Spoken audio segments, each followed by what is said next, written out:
Hey guys, I'm reacting to a Candice Owens video. She's talking about woke college students. Let's get into it, guys. Is it me, or are a lot of men acting and looking like sissies these days? I'm being serious. I don't know if it's just because I'm pregnant with a boy, and I do tend to be a little more aggressive, but I feel like I could beat up a lot of men today when I look around. Plus, later on in the show, it has been exactly 1 year since I put on the White Lives Matter shirt with Kanye West at Paris Fashion Show, so we are going to put that on rewind and reflect. What did I learn from all of that?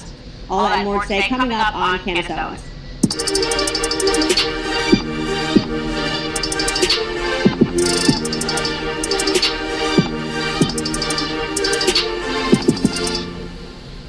All right, let's start with the facts. There have been significant reductions in testosterone levels observed over time. In one study conducted in 2007, they observed that testosterone decreased by about 22% when comparing 1985 levels to those from 2002. That is significant, 22%. In another study that was conducted in 2021, researchers found a roughly 25% decrease in testosterone levels between 1999 and 2016. That is a tremendous decrease in testosterone levels. So there can be no doubt that your grandfather and his father had higher testosterone levels than you, assuming that you are a male living in today's society. So why is that? I don't know why. I won't be able to answer that. A lot of people have their own theories. Some people think it's the food. Some people think it's the things that are being sprayed on the crops. Other people have other theories. What I will say is that never became more clear to me than when I was watching a documentary, which I really recommend every person watches. It was on Netflix, but it was amazing. It was called World War II in Color, and they essentially went back and they had all the footage from World War II and just colorized it as they told the story. And they did a very good job. It was apolitical, so apolitical, in fact, that as I was watching this documentary, and I never cried, but I was really boohoo crying watching this, because suddenly you could really see the faces of those individuals, those soldiers, and you cried for the German soldiers, you cried for the American soldiers, you cried for the Japanese soldiers, because it became apparent how young they were. You know, you're talking about men that were 18 years old knowing that they were going to die for their country. When I say knowing, we're talking about the Japanese. My uncle, he served in World War II, and mind you, he was 20 at the time, 21, and that war affected him so bad. Him and his platoon was on the beaches in Japan, and they had cornered a Japanese soldier, and the Japanese soldier pulled a grenade out, put it to his chest, put it to his own chest, pulled the pin, blew himself up in front of my uncle and his platoon. And mind you, my uncle, he was a redhead. As soon as that happened, his hair instantaneously, like that, turned white. It really affected him, you know, through the years, until he passed away back in 1999. These young men that were going on suicide missions. You imagine that. You are going out and you know that today is going to be the day that you die. It's incomprehensible. And then they told the story of the Battle of Midway, and they honed in on these pilots who were going out and they were flying knowing that they did not have enough fuel to get them back. So you imagine these young American pilots, 18, 19, 20, knowing that they did not have enough fuel to get back. Again, incomprehensible to imagine the bravery that these young men had. And then you think about the women who were sending their sons.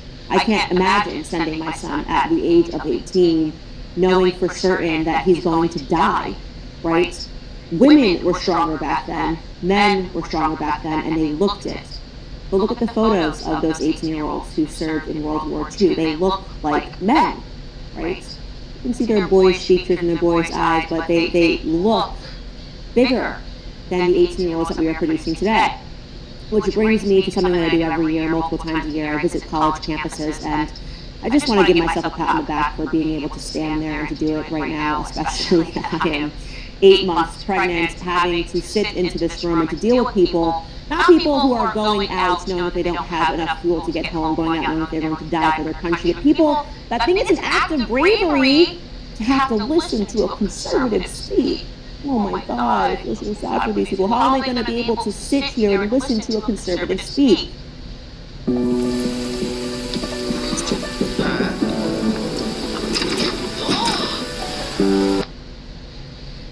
It always makes me angry, actually, when I see the individuals, the adults, the young adults that we are producing today, because I think about that. I think about the past, which is so recent, really, in our American history, our very short American history. And then I compare them to these individuals who I speak in front of, and then they get the courage to ask me a question. They stand up and they try to have what they believe is their Martin Luther King moment. I'm going to say something strong and assertive to Candice Owens. It's going to be, I have a dream speech. It happens over and over again. Well, yesterday I visited a campus up in Albany, New York, and as was to be expected, I had a very short fuse with these children because I'm not here to raise you. I don't know why you turned out this way. I don't know why you think that it's an act of bravery to ask a conservative a question or to insult a conservative. But I was required to answer these individuals for about 30 minutes, and it was just incredible how many people from the queer community had something to say to me. Take this young woman as an example. Take a listen. What do you have to say to the trans students on this campus who actively feel victimized by your presence here today? Additionally, you just pointed out that this man detransitioned, but earlier in your speech... Guys, I want to hear her. Go ahead. What do I have to say? Just the question, please. No speech. What is the question? What do you have to say to the trans students on this campus who feel actively victimized by your presence here? Life's tough. Get a helmet, man. I'm too pregnant for this. Next question.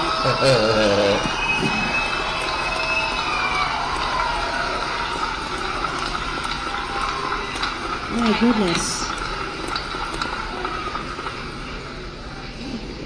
Seriously, somebody just give out free hugs or something, and then somebody give out free hugs. I can't be your mommy, okay? I'm too pregnant. I can't be your mommy. Over and over again, I was being asked to be their mommies. They want to talk about their feelings. They don't have any facts. They just want to talk about how they feel, and they're coming to these college campuses to be coddled. That's what's going on. Remember that. Life's tough. Get a helmet. People are spending upwards to $60,000 per year to be coddled in their various identities and things that they want to say. There's another example. So that girl was just victimized by my presence. What do I have to say? I'm victimized by you just being here, holding a mic and speaking. Well, this woman was much bolder in her assertion that she knew exactly who she was. Take a listen. As a non-binary person, what do you have to tell me about my identity? Because I know for a fact I'm not confused. Okay, next question. Great statement. That's a statement. That's a statement. Okay, you know your identity. You're not confused. Congratulations, sweetheart. Thank you very much for your statement. What was she looking for there? What did she expect me to say? Why would I care? If she's so confident in exactly who she is, why is she snarling at me to stand up and tell me that? Go live your best life. Truly, from the bottom of my heart, I mean that. Then, of course, came a guy who asked a very long question, because, like I said, they all think that they're having a brave moment that's going to circulate on the internet, and they're going to be seen as a hero to the queer community. And he even prepared a special shirt for me to wear. Yes, you're not going to see it in this clip, but underneath his sweatshirt, he did some art. He wore a shirt that said F you. He had one of his friends recording it because it's so great to do artwork when Candice Owens comes to speak and to hide an FU shirt underneath your sweatshirt. Take a listen to what he had to say. My question isn't specifically about anything you really said tonight, although I don't really agree with anything you said. I'm proud to be part of the LGBTQ community. I've always stood up for my community whenever I need to. I want to focus specifically on, I've been listening to you for a little bit just to understand some things. A live stream you did about Pride Month in June on Facebook because you were no longer allowed on YouTube. The event that you were talking about, I actually had the honor of attending that event with a lot of my really close friends, and I found it very perplexing to me how you choose to only focus on the things that are negative when it comes to the queer community. Sorry, when it comes to what community? The queer community. Okay. Like, do you not realize that people like you and people like the people you're around and that, you know, continue to have this idea of us are the reason we feel that we have to be so openly proud of who we are. Your demented homophobic and transphobic rhetoric and rants just further prove our point that we have to fight loudly to be respected.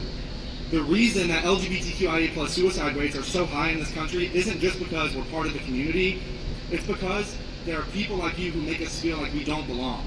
The only LGBTQ agenda we have is... Okay, is there a question in there or a speech? Yes. You gotta ask a question, buddy. I know you wrote this out in your notes, but ask the question. Let's go. How do you think other people who, with your beliefs respond to the fact that your hateful and harmful rhetoric costs the lives of queer children every single day, on average every 45 seconds? Okay, so this is just going to be a pure boogeyman. You're pretending that someone committed suicide because of Candice Owens. You've got no facts here. You're just going, it's your rhetoric that's causing all of this. Hi, Frank George here. This is the EMS foot massager. EMS is electrical muscle stimulation.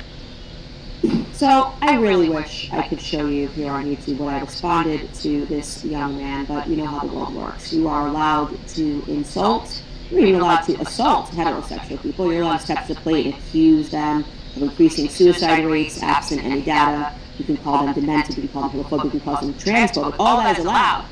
But us issuing a rebuttal of any sorts, no, that would be harassment. So if you'd like to see what I responded to this young man, you can head over to X or Daily Wire Plus for the uncensored response.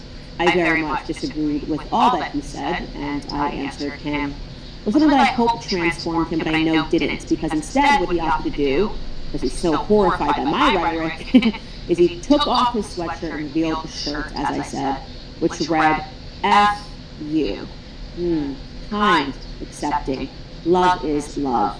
All of this to say, it's thoroughly depresses me when I visit college campuses today, when I see the state of manhood and the state of womanhood. And I hope that you understand why. When you look at these individuals and you see what they deem to be acts of bravery and acts of glory, and you weigh it against the heroes of the past, it's depressing. I don't know what's happening with young men and young women, but I do know that we can attribute a lot of it to a crisis in parenting.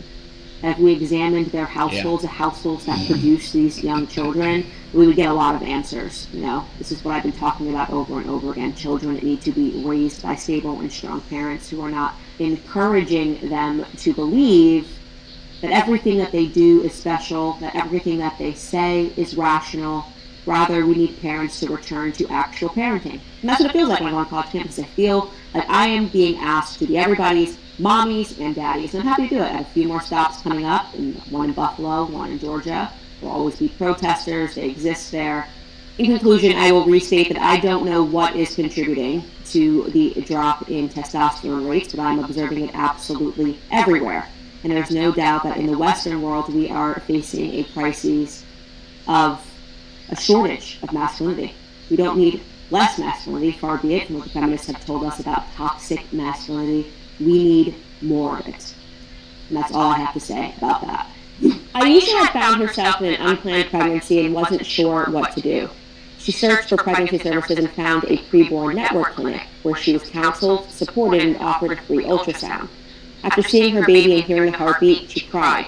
She was certain that she would keep her baby forever. See, I call it toxic femininity. Just like what Will Smith did to Chris Rock at the Oscars, all because his wife didn't like the fact that Chris Rock told a joke. Because I understand she suffers from alopecia. And I understand that she might have felt vulnerable because, I mean, it was a joke about her, which was very, ill-timed joke, Because at first, Will Smith was laughing at the joke, and then she gave him a side eye and everything, and he got up and walked up and slapped Chris Rock. It was called the slap heard around the world. And then Will Smith started puffing his chest up and cussing Chris Rock out, and all because of toxic femininity. Because his wife, Jada Pinkett Smith, got mad because there was a joke that was told about her. So she sicked her attack husband on Chris Rock. It's just complete and utter bullshit. Hi, I'm Aisha, and I just wanted to share my journey with how the clinic has helped me come along this way. I had just moved to LA to pursue a career, found myself going through an unplanned pregnancy. I was debating whether or not I was even pregnant, so I did an online search and I found the clinic, and for sure I was doing this. I made the appointment, showed up to my appointment, I spoke to one of the counselors, and took a test. While I was waiting, they talked to me about different pregnancy choices and different options and information that helped me be more educated. The test is positive. To confirm, I had an ultrasound pregnancy test, and it was for sure positive. And I got to hear and see my baby for the first time. Hearing the heartbeat made me cry, and it was certain that I was going to keep my baby forever. And from time to time, I still go to the clinic to get additional services like baby clothes and diapers and other things. And I've had so much support from everyone, the staff, the volunteers. I now see my daughter, and I cannot imagine my life without my happy, lovely, joyful, smart baby. And I'm so grateful. Aisha gave birth to a baby girl who's smart, beautiful, and full of life. Often she visits that same clinic and receives free clothes, diapers, and more. Because of your generous support, Preborn writes 200 stories just like these every single day. $28 can be the difference between the life and death of a child. When a mother meets her baby on ultrasound and hears their heartbeat, it's a divine connection and doubles a baby's chance at life. Let's join together and help mothers in crisis choose life. All gifts are tax deductible, and 100% of your donation will go towards saving babies. You just dial pound 250 and say the keyword baby. That's pound 250 baby. Or you can visit preborn.com/Candice. That's preborn.com/Candice. Okay, now it's time for some topics du jour.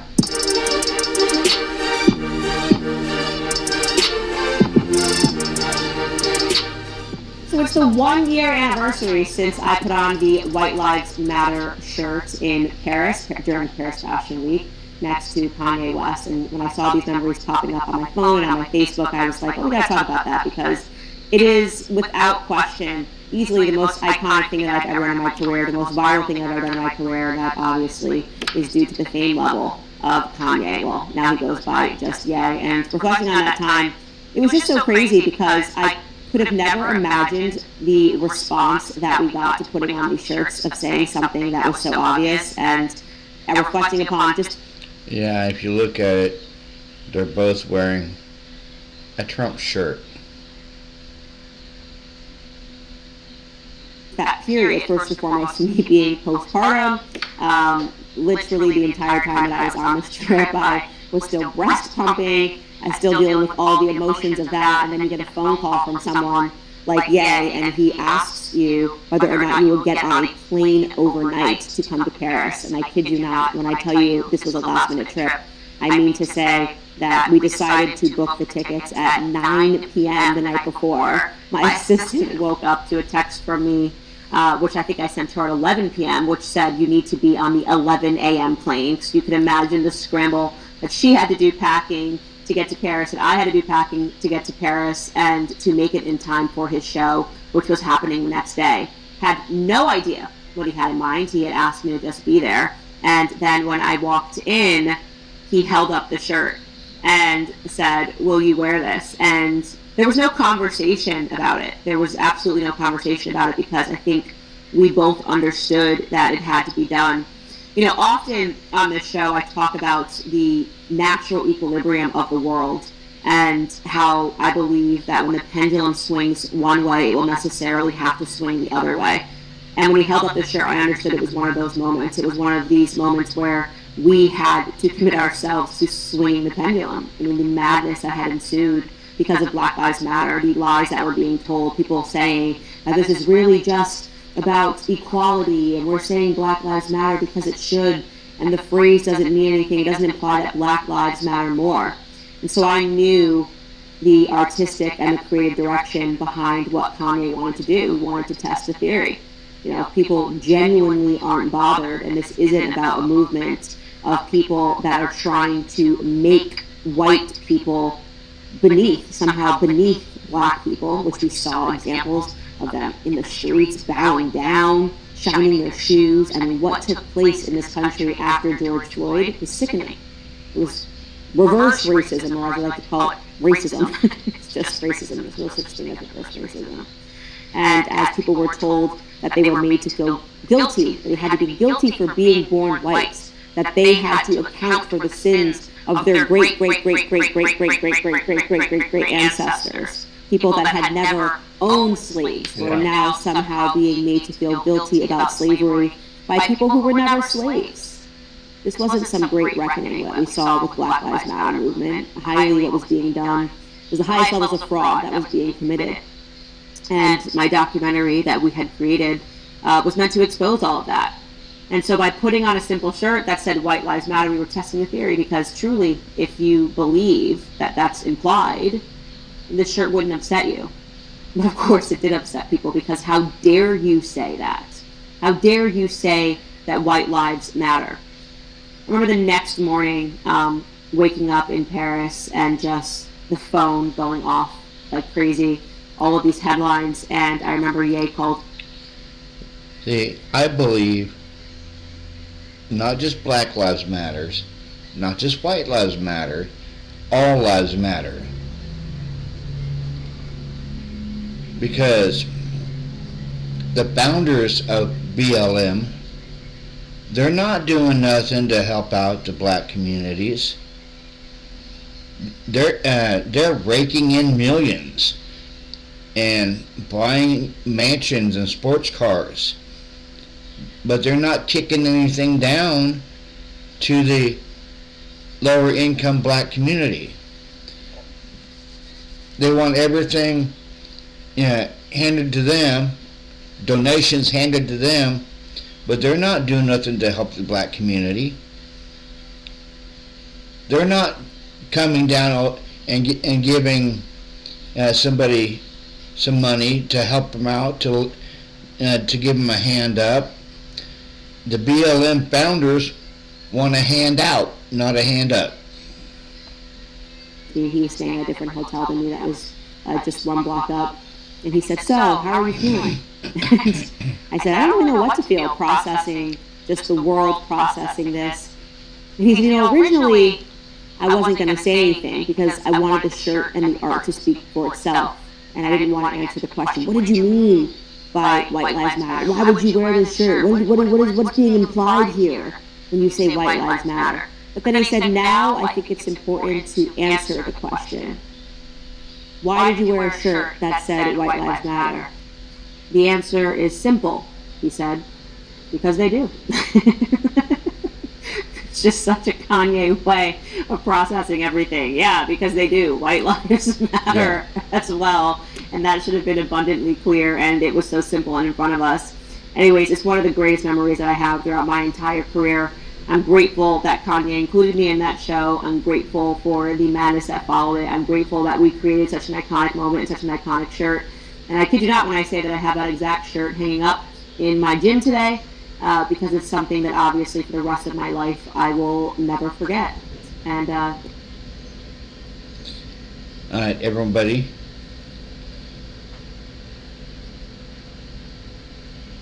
Like and subscribe to my channel. If you haven't subscribed yet, please hit that subscribe button and turn on your bell notification so you can get notified of any of my new uploads.